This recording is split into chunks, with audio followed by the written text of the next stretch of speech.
बुजुर्ग फरमाते मैंने दुआ मांगने का तरीका अपनी बीवी से सीखा। हजरत वो किस तरह?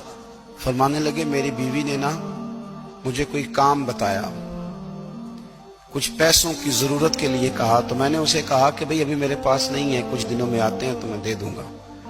औरतों की आदत होती है, वो बार बार याद कराती हैं। 2-4 दिनों के बाद फिर उसने कहा हजरत वो मैंने कहा था कुछ पैसे, मैंने उसे कहा कि अभी मेरे पास नहीं है, कुछ दिनों में मिलते हैं तो मैं तुम्हें दे दूंगा।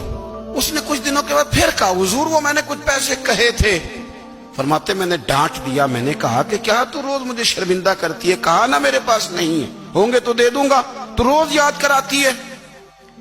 फरमाते उसने पहले तो मेरी डांट को सहा, फिर मेरे सख्त जुमलों ने उसकी आंखों में आंसू पैदा कर दिए, फिर उसने अपने आंचल में अपने उस दुख को समेटा और फिर उसने एक जुमला कहा तो मैं रो पड़ा और मुझे अपने रब से मांगने का तरीका आ गया।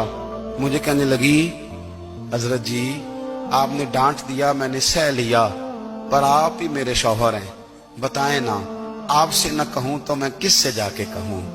फरमाते हैं मैं रो पड़ा और मैं खुल के रोया और मैं तड़प के रोया और फिर मेरी सिसकियां बंद गईं। तो मुझे कहने लगी आपको क्या हुआ?